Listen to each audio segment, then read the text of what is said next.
The dust swirled around Fiona Grayson's skirts as she stood in the center of Copper Creek, tears streaming down her face, a crumpled letter clutched in her trembling hand. The townsfolk gathered around, their faces a mix of curiosity and poorly disguised disdain as they watched the young schoolteacher openly weep beneath the merciless Arizona sun of 1885. "Would you look at that?" Mabel Jenkins sneered, adjusting her bonnet to better shield her face from the sun. The refined Miss Grayson finally showing her true colors, crying like a child in the middle of the street. "Always putting on airs with those fancy books and big city ways," added Thomas Flanagan, the general store owner, shaking his head. "Not so high and mighty now, are you, Miss Grayson?" Fiona clutched the letter tighter, her knuckles white.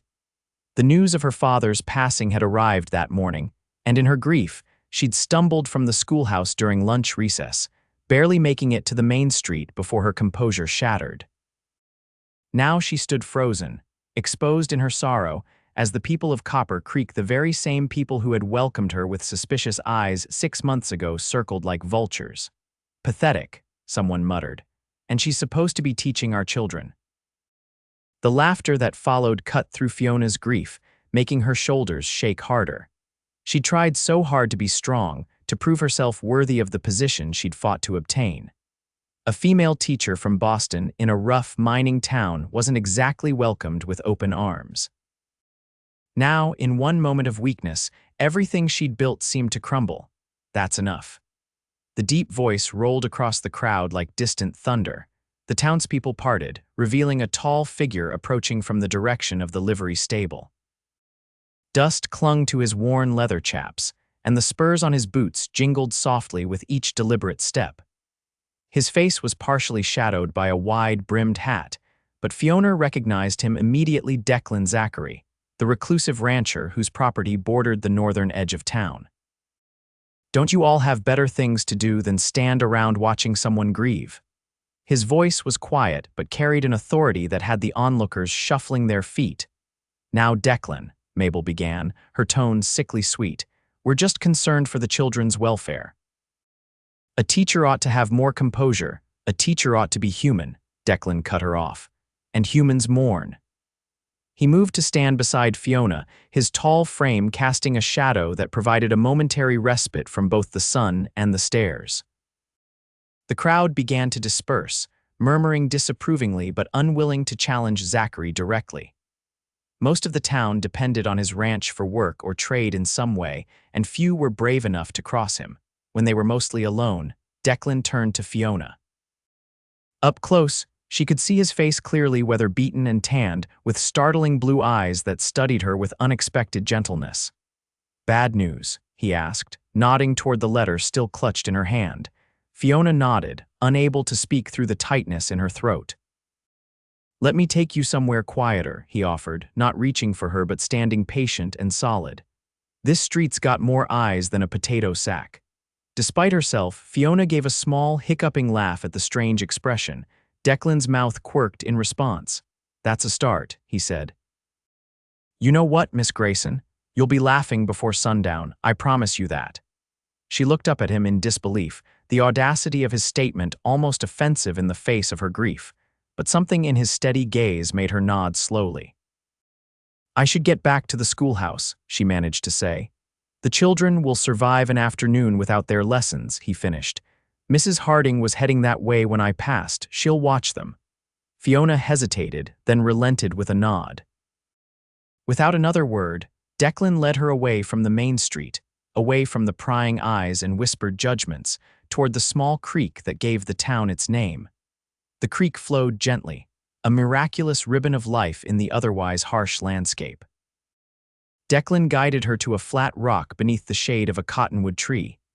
The air was cooler here, the sounds of the town muted by distance and the gentle babble of water over stones. "My father died," Fiona said after several minutes of silence, her voice barely audible. "The letter came this morning. He was all I had left." Declan nodded, his eyes on the creek. "I'm sorry for your loss, Miss Grayson." "Why did you help me?" she asked suddenly. "You don't even know me." He considered this, picking up a small stone and turning it over in his calloused fingers. "I know enough. You came to a town that didn't want you and made yourself necessary. You teach those children more than their parents ever thought they needed to know. You're brave, Miss Grayson. Brave people deserve respect, especially in their moments of weakness." Fiona stared at him, surprised by the depth of his observation. In the 6 months she'd been in Copper Creek, she'd seen Declan Zachary perhaps a dozen times, always at a distance. He came to town for supplies once a month, attended church sporadically, and otherwise kept to his ranch. The townspeople spoke of him with a mixture of respect and wariness, a man who'd built the largest ranch in the county through hard work and shrewd business, but who kept his own counsel and tolerated no nonsense. "I don't feel very brave right now," she admitted. "That's the thing about bravery," he replied, skipping the stone across the water. "It's not about never feeling afraid or sad, it's about going on anyway." They sat in silence for a while longer, the sun's position shifting in the sky. Fiona felt the initial shock of her grief gradually giving way to a duller ache. The tears had stopped, leaving her eyes swollen but dry. "I should go," she said finally, standing up and brushing off her skirts. "Thank you, Mr. Zachary, for your kindness." "Declan," he corrected, rising to his feet. "And I meant what I said earlier, you'll laugh before sundown." She looked at him skeptically. "I find that hard to believe, Mr. Declan." A small smile touched his lips. "I'm a man of my word, Miss Grayson. May I escort you back to town?" As they walked, Fiona found herself studying her unlikely companion. Declan Zachary was not what she would call handsome in the traditional sense. His features were too sharp, his skin too weathered by sun and wind. But there was something undeniably compelling about him, a quiet strength, a steadiness that seemed rare in this wild territory. "How long have you been in Copper Creek?" she asked, surprising herself with the question. "Going on 15 years now. Came out after the war with nothing but my horse and the clothes on my back. Found work as a ranch hand, saved every penny, eventually bought my own spread." He glanced at her. "Not nearly as interesting as coming all the way from Boston to teach in a place like this." "It wasn't exactly planned," Fiona admitted. "After my mother died 2 years ago, Father became different, distant. He threw himself into his work at the university. When I saw the advertisement for a teacher out west, something just told me to take it." She swallowed hard. "I thought perhaps some distance might help both of us. Now I wonder if I should have stayed." "Did you part on good terms?" "Yes," she said softly. "He was proud of me, I think, worried but proud." "Then you have no cause for regret," Declan said firmly. "You followed your heart, and he understood that. That's more than most people get." As they neared the edge of town, Declan stopped. "I have an idea, Miss Grayson. It might seem strange, but I think it might help." Fiona raised her eyebrows in question. "I have some business to attend to in town. When you're done with your teaching day, would you allow me to show you something? I promise it will be worth your time." Curiosity temporarily overcame grief. "What is it?" The corner of his mouth lifted. "That would ruin the surprise. Do you trust me enough to say yes?" Fiona considered the man before her a virtual stranger, yet someone who had shown her more kindness in the past hour than most of the town had in 6 months. "Yes," she decided. "I'll meet you after school lets out. 4 o'clock at the schoolhouse." Declan nodded, touching the brim of his hat. 4 o'clock it is. The afternoon dragged on interminably. Fiona went through the motions of teaching, grateful that Mrs. Harding had already explained to the children that their teacher had received sad news from home. The children were unusually subdued, and several of the girls placed wildflowers on her desk when they thought she wasn't looking. These small kindnesses nearly broke her composure again, but she held firm. At precisely 4 o'clock, the last child filed out, and Fiona looked up to find Declan standing in the doorway, his tall frame nearly filling it. He had clearly made an effort to clean up. His shirt was fresh, his hair damp and combed back from his forehead. "Ready, Miss Grayson?" he asked. "Fiona," she corrected him, gathering her shawl. "If I'm to call you Declan, it's only fair." His smile reached his eyes this time. "Fiona it is." Outside, she was surprised to see a wagon waiting instead of a saddle horse. In the back of the wagon was a large, covered object. "What's under there?" she asked, unable to contain her curiosity. "Patience," Declan replied, helping her up to the seat. "We have a short journey first." He guided the team out of town, taking a trail that followed the creek northward. After about 20 minutes, the path opened up to reveal a small, secluded meadow nestled between rocky outcroppings. Wildflowers dotted the grass, and the creek widened into a clear pool before continuing its journey. "It's beautiful," Fiona breathed, the serenity of the place touching something deep within her. "My own private sanctuary," Declan said, bringing the wagon to a halt. "Few people know it exists." He helped her down, then went to the back of the wagon and uncovered the mysterious object. It was a large wooden crate with air holes drilled into it. Fiona approached cautiously. "What's in there?" Instead of answering, Declan carefully opened the crate.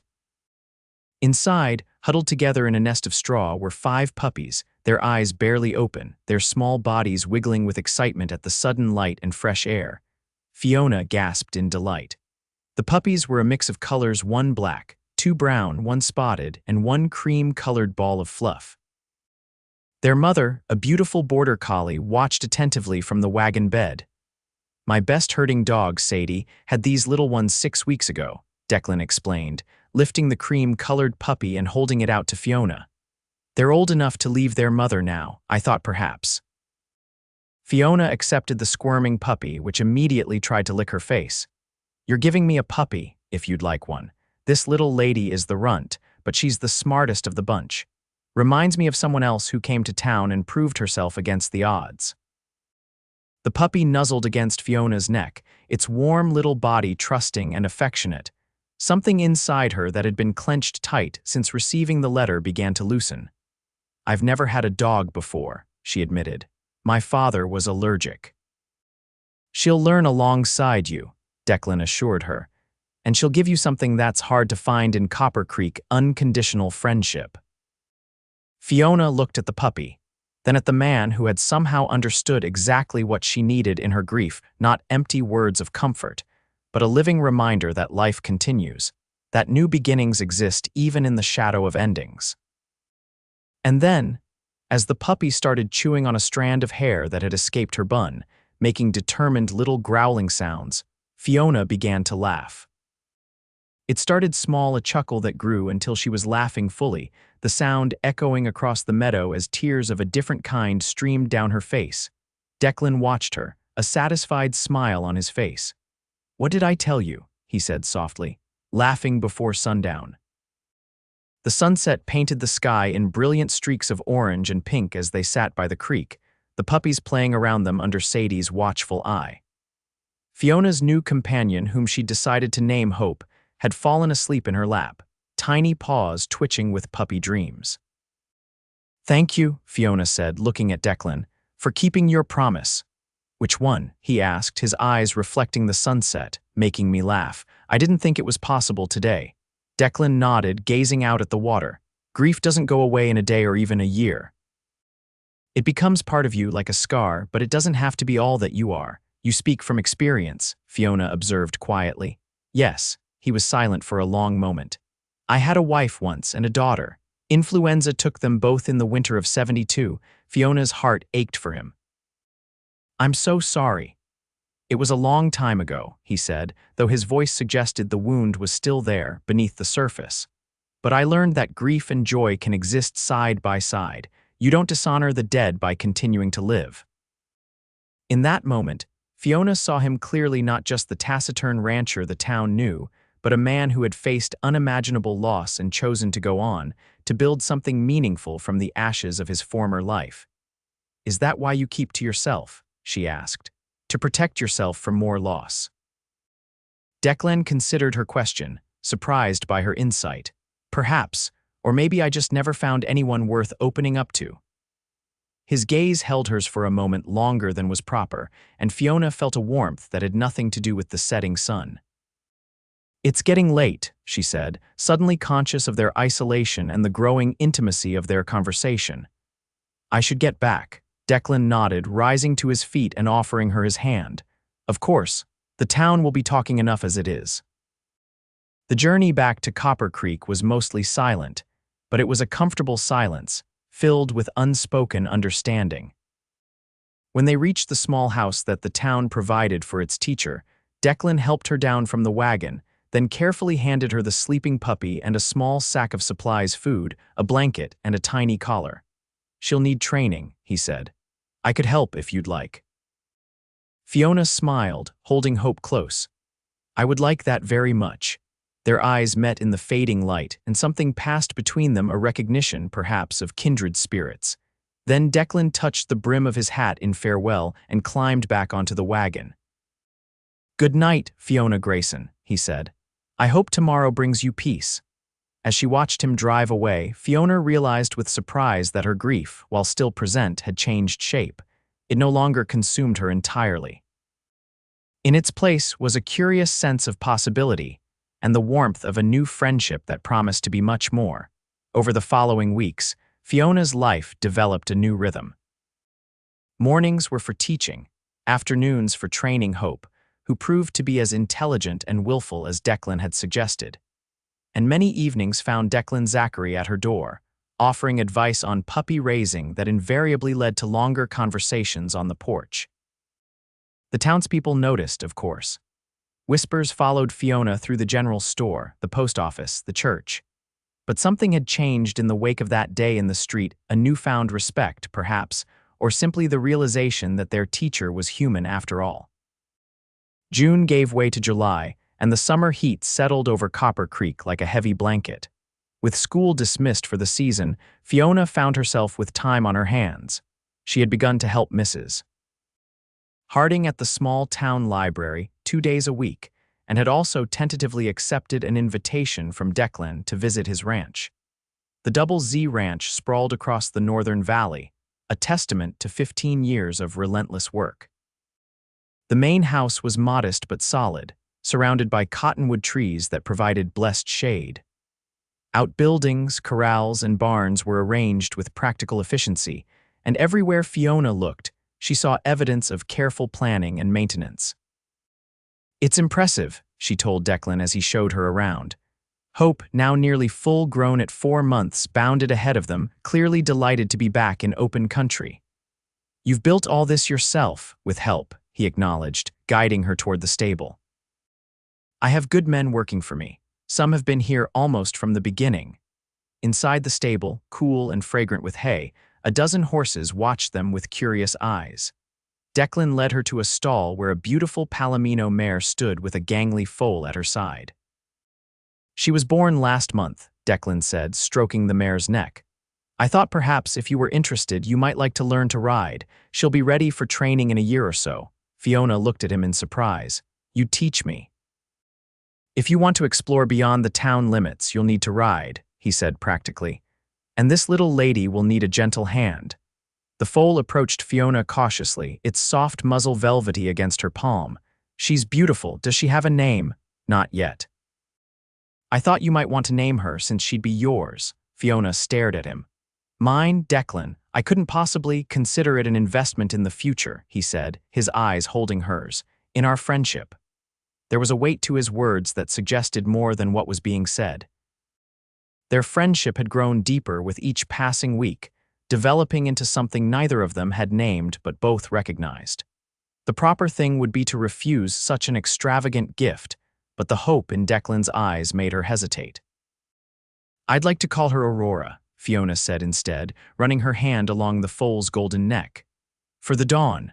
Declan's smile was worth any impropriety the gift might suggest. "Aurora it is."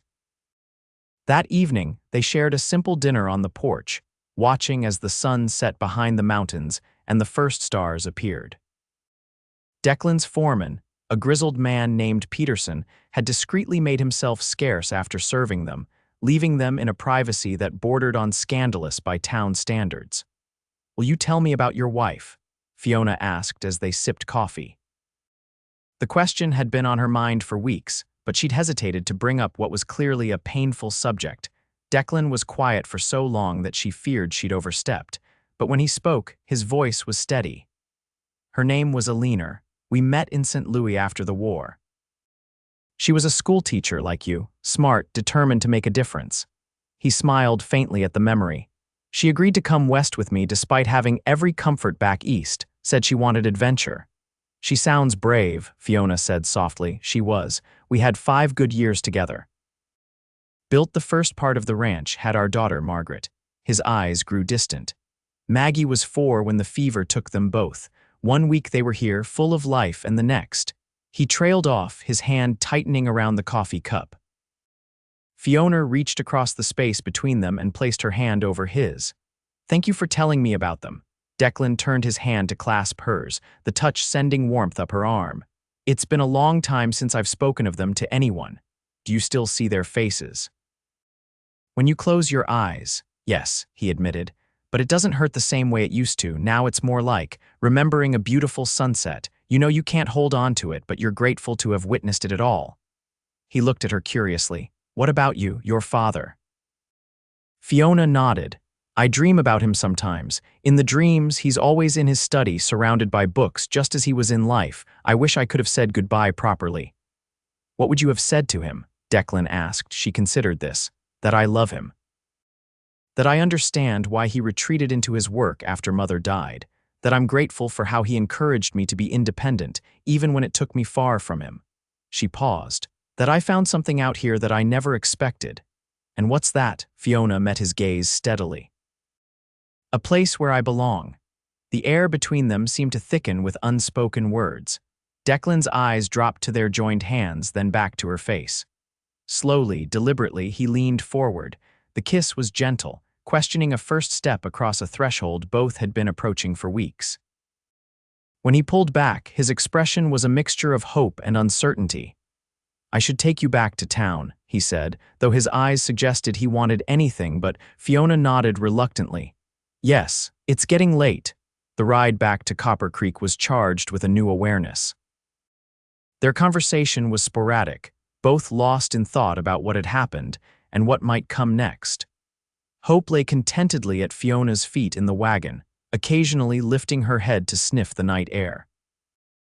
At her door, Declan helped her down, his hands lingering at her waist a moment longer than necessary. Hope bounded inside, but Fiona hesitated on the threshold. "Would you like to come to dinner tomorrow?" she asked impulsively. "Here, I'm not much of a cook, but I can manage a decent stew."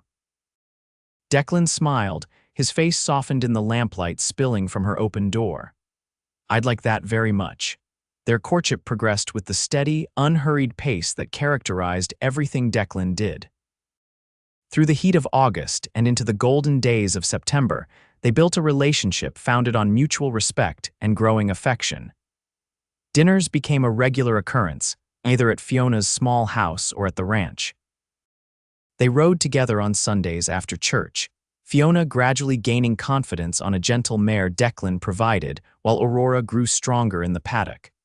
The town's attitude toward their teacher had undergone a remarkable transformation. Where once there had been suspicion and judgment, now there was a cautious acceptance. Part of this was due to Declan's obvious regard for her, which carried significant weight in the community. But Fiona knew it was also because she herself had changed, no longer the stiff, reserved Easterner trying to prove herself, but a woman who had found her place and her strength. As September waned, Fiona found herself facing a decision. The school board had offered to renew her contract for another year. At the same time, she had received a letter from her father's solicitor in Boston, informing her that she had inherited his house and a modest income. She could return east, resume the life she had known, surrounded by familiar comforts and cultural refinements that Copper Creek could never offer, or she could stay. She was mulling over these options one afternoon while walking Hope along the creek, her mind so preoccupied that she nearly collided with Mabel Jenkins coming around a bend in the path. "Miss Grayson, I declare you were in another world entirely," Mabel exclaimed, adjusting her hat. "I'm sorry, Mrs. Jenkins, I was lost in thought." Mabel's eyes, once so judgmental, now held a different light.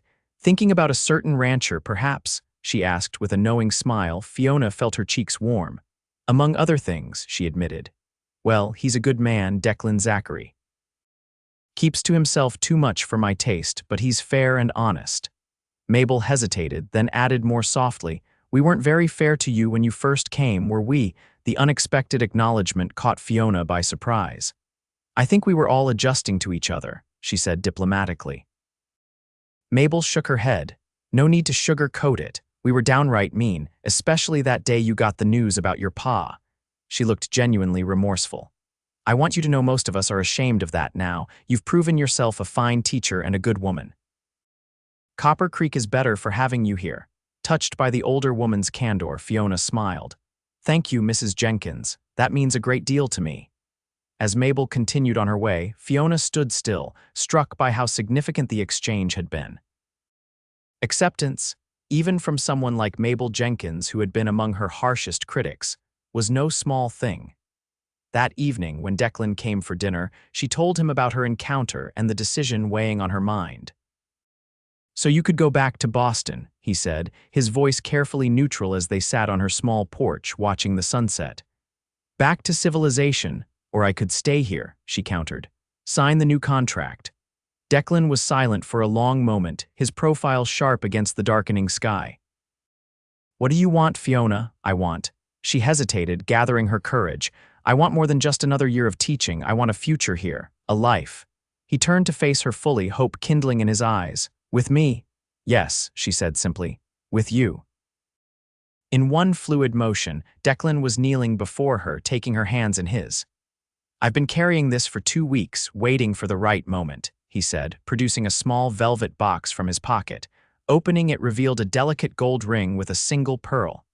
"It was my mother's. I'd be honored if you'd wear it as my wife." Fiona's heart seemed to stop, then race forward. 6 months ago, she had stood crying in the street, a stranger in a hostile town. Now she was being offered a future by a man who had seen her at her most vulnerable and still found her worthy of love. "Yes," she whispered, tears of joy filling her eyes as Declan slipped the ring onto her finger. "Yes, I will marry you." Their wedding took place on a crisp October day, with the aspen trees blazing gold against the blue sky. The entire town turned out for the ceremony, held in the small church, and officiated by the circuit-riding preacher who had fortuitously arrived the day before. Fiona wore a simple cream-colored dress ordered from Denver, with wildflowers in her hair instead of a veil.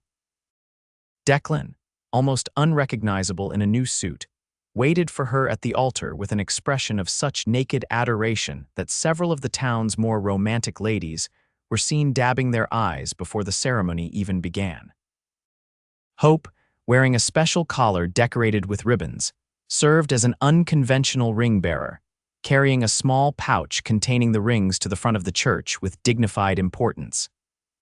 "I never thought I'd find love again," Declan said in his vows, his voice carrying clearly through the hushed church.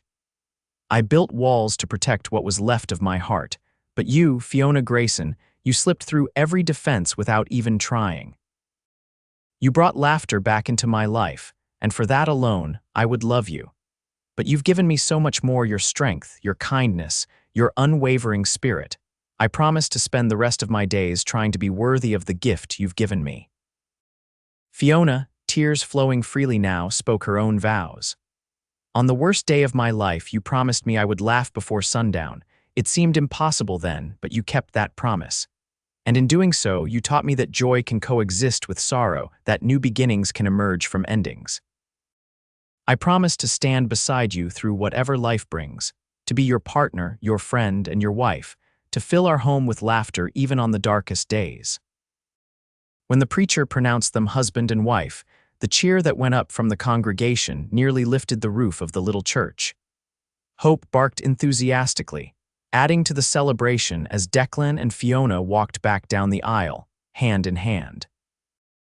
The reception was held at the ranch, with tables set up under the cottonwood trees and lanterns hanging from the branches. The entire town feasted on barbecue and danced to the music of a hastily assembled band. Even Mabel Jenkins was seen tapping her foot to the lively tunes.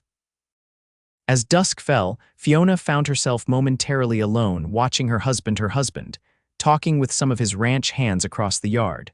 The reality of the day washed over her in a wave of gratitude and joy. "Your father would be proud," a voice said beside her. She turned to find Mrs. Harding, the librarian, smiling gently. "To see you so happy, so beloved." "I think he would," Fiona agreed, "though I'm not sure he would have imagined me ending up here of all places." "Life rarely takes us where we expect," the older woman said wisely. but often it takes us exactly where we need to be." As if sensing her thoughts, Declan looked up and met Fiona's gaze across the yard. The look they exchanged was filled with promise of the night to come, of the years ahead, of a future built together. Later, after the last guest had departed and they stood alone on the porch of what was now their home, Declan drew her close. "Happy?" he asked, his breath warm against her hair. "Completely," she assured him, lifting her face for his kiss. Inside, Hope curled up on her bed near the fireplace, watching with contented eyes as her humans began their new life together. Outside, Aurora nickered softly in the paddock, greeting the stars that now shone over the Double Z Ranch, a place that had once been built from grief, now transformed by love. Spring came early to the valley the following year, bringing with it a riot of wildflowers and the news that Fiona was expecting their first child.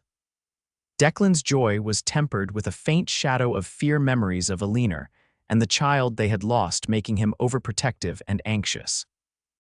"Nothing's going to happen to me," Fiona assured him one evening as they sat on the porch watching the sunset.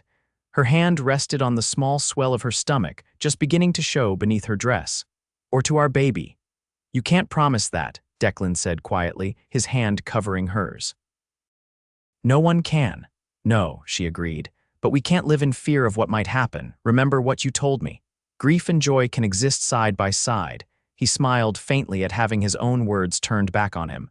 "You're right, as usual. It's just, I couldn't bear to lose you too." "Then don't waste a single day worrying about tomorrow," she said, leaning over to kiss him softly. "Be here with me now." And he tried, focusing on the wonder of Fiona's changing body, on the preparations for the baby, on the life they were building together. Aurora was now being trained, showing promise as an intelligent, responsive horse.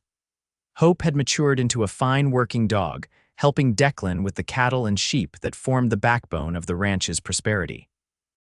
Fiona had given up her teaching position when they married, but continued to help at the library and had started a reading circle for the ranch hands and their families. Several of the men, embarrassed to admit they couldn't read, had approached her privately for lessons, and she had happily obliged. As her pregnancy progressed, the women of Copper Creek, the same women who had once judged her so harshly, rallied around with advice, hand-sewn baby clothes, and promises of help once the child arrived. Mabel Jenkins, now one of Fiona's staunchest supporters, declared herself an honorary grandmother and visited often with baked goods and tales of her own childrearing days. The baby, a boy they named David after Fiona's father, arrived on a stormy night in October, almost exactly a year after their wedding. The birth was difficult but uncomplicated, and when Declan was finally allowed into the bedroom to see his wife and son, the expression on his face was one Fiona would remember for the rest of her life: wonder, love, and a fierce protectiveness that brought tears to her eyes. "He's perfect," Declan whispered, one large finger gently stroking the baby's downy head. "You're both perfect." Life with a newborn brought its own challenges. Sleepless nights, the constant demands of nursing, and the adjustment to their new roles as parents tested them in ways neither had anticipated. But it also brought a deeper bond between them, a shared purpose that strengthened their marriage. On David's christening day, the little church was once again filled to capacity. Fiona, radiant in a blue dress that matched her eyes, stood proudly beside Declan as the preacher blessed their son. Hope, now an established member of the family, sat at attention beside them, occasionally sniffing the bundle in Fiona's arms with great interest. After the ceremony, as friends and neighbors gathered at the ranch to celebrate, Declan pulled Fiona aside for a moment of privacy. "I have something for you," he said, leading her to the stable where Aurora, now a fully grown and trained mare, stood in her stall. But it wasn't the horse that caught Fiona's attention, it was the beautiful side saddle hanging nearby. "Declan," she breathed, running her hand over the tooled leather. "It's exquisite." "I thought once you're fully recovered you might like to ride again," he said. "Aurora's missed you." The thoughtfulness of the gift touched her deeply. During her pregnancy, she had been unable to continue her riding lessons, and she had indeed missed the freedom of being on horseback. "Thank you," she said, standing on tiptoe to kiss him, "for always knowing exactly what I need." He smiled, his arms encircling her waist. "That goes both ways, Mrs. Zachary." The sound of her married name still gave her a thrill. Mrs. Zachary, wife, mother, respected member of the community. How far she had come from that tearful day in the street. As they walked back to the celebration, baby David sleeping peacefully in Fiona's arms, she couldn't help but reflect on the journey that had brought her here. The grief that had once seemed unbearable had not disappeared. She still thought of her father daily, still wished he could have known his grandson, but it had become part of the tapestry of her life rather than its defining thread. And she had Declan to thank for that, Declan, who had stood up for a crying stranger, who had promised her laughter in the midst of tears, who had shown her that endings could also be beginnings if one was brave enough to embrace them. "What are you thinking about?" he asked, noticing her thoughtful expression. "About promises kept," she replied, smiling up at him. "And laughter before sundown." The years passed, bringing changes both expected and surprising. David grew from an infant to a toddler to a sturdy young boy with his father's blue eyes and his mother's determined spirit. He was joined by a sister, Eleanor, named after Declan's first wife, in a gesture that spoke volumes about Fiona's security in their marriage and her respect for the woman who had come before her. The Double Z Ranch prospered under their joint stewardship. Declan's practical knowledge of ranching, combined with Fiona's head for figures and organizational skills, made them formidable business partners, as well as loving spouses. They expanded their holdings, built a larger house to accommodate their growing family, and became known throughout the county for their fair dealings and generosity in hard times. Hope lived to a ripe old age, eventually training her own replacement, a smart young collie pup that David claimed as his special companion. Aurora became Fiona's trusted mount, carrying her across the valley and into the mountains on countless adventures. The town of Copper Creek grew as well, adding a proper school building with Fiona on the board of trustees, an expanded general store, and even a small hotel to accommodate travelers on the stagecoach route. The library, Fiona's special project, moved to a dedicated building and became a center of community life. Through it all, Declan and Fiona's love deepened and matured. The passionate early days of their marriage evolved into a partnership of equals, a steady flame that warmed their lives through good times and bad. They had their disagreements, of course, Fiona's independent streak occasionally clashing with Declan's protective nature, his tendency toward solitude sometimes at odds with her more social inclinations, but these differences only served to strengthen their bond as they learned to complement each other's strengths and shore up each other's weaknesses. On their 10th wedding anniversary, Declan surprised Fiona with a trip to Denver, their first real vacation since their honeymoon. They attended the theater, dined in fine restaurants, and shopped for gifts to bring back to the children, who were being watched over by Mrs. Harding and a contingent of ranch hands who adored them. Their last night in the city, as they prepared for bed in their hotel room, Declan watched Fiona brush her hair, still as entranced by the simple ritual as he had been in the early days of their marriage. "What?" she asked, catching his gaze in the mirror. "Just thinking about how lucky I am," he said, coming to stand behind her and placing his hands on her shoulders. 10 years ago, I was a lonely man with a past I couldn't escape. Now I have you, the children, a future I never dared to imagine." Fiona put down her brush and turned to face him, her hands coming up to frame his face. "We built this life together, Declan, stone by stone, day by day," he nodded, turning to kiss her palm. "Do you ever regret it, not going back to Boston? You could have had a different life, museums, concerts, all the things you left behind." She shook her head firmly. "Never, not for a moment. Everything I truly need is at the ranch, everything I love." Her smile turned mischievous. "Though I wouldn't object to visiting Denver more often for a taste of city life." Declan laughed, pulling her close. "That can be arranged, Mrs. Zachary, anything for you."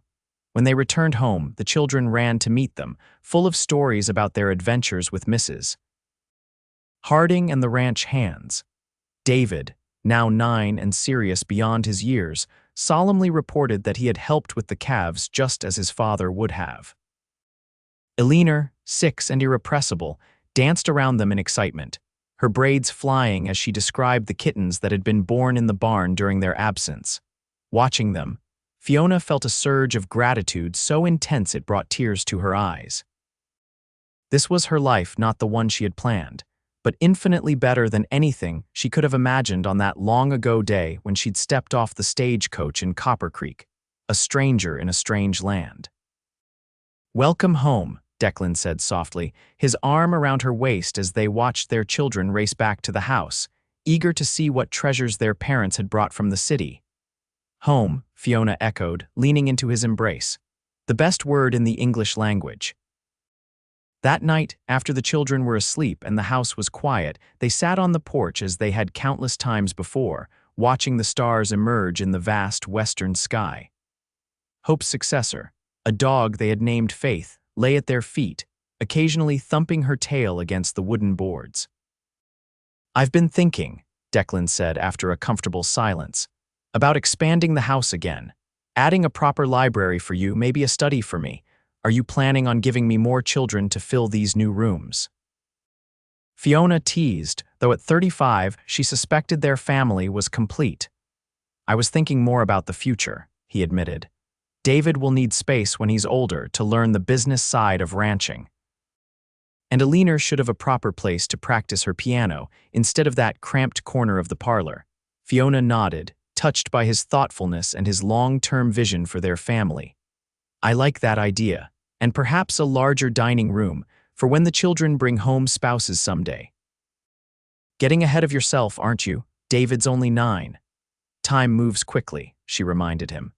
"It seems like yesterday he was a baby in my arms and now he's helping with the calving. Before we know it, he'll be a young man." Declan sighed, acknowledging the truth of her words. "Well then, a bigger dining room it is, and maybe an extra bedroom or 2 for grandchildren." "Now who's getting ahead of themselves?" Fiona laughed, leaning her head against his shoulder.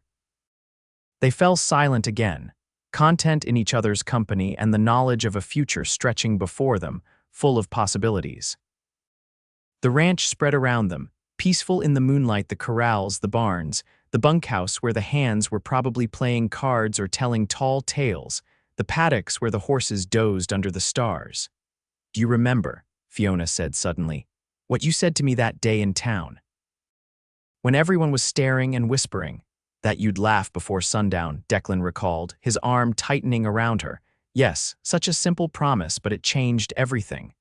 She turned to look at him, her face silvered by the moonlight. "You gave me hope when I needed it most. You saw something in me that even I couldn't see in that moment." "I saw courage," he said simply, "and strength. And a woman I wanted to know better even then." "It's been a good life, hasn't it?" she asked, though it wasn't really a question. "The best," he agreed, bending to kiss her softly. "And it's only getting better." As they sat there, wrapped in the night and each other's presence, Fiona thought about the long path that had led her to this place, the grief that had nearly broken her, the kindness that had saved her, the love that had transformed her. From Boston schoolteacher to frontier wife and mother, from stranger to beloved community member, from a woman crying in the street to a woman filled with purpose and joy. "I love you, Declan Zachary," she said softly, the words as fresh and true as the first time she'd spoken them. "And I love you, Fiona Zachary," he returned, his voice rough with emotion. "Today, tomorrow, and for all the days we're given." Above them, the stars continued their ancient dance across the sky. Inside the house, their children slept peacefully, secure in the knowledge of being loved. And on the porch of the home they had built together, Declan and Fiona held each other close, grateful for promises made and kept, for laughter found in the midst of tears, for the unexpected journey that had brought them to each other, and to this moment, a moment perfect in its simplicity, rich with memory and bright with hope for all the days to come.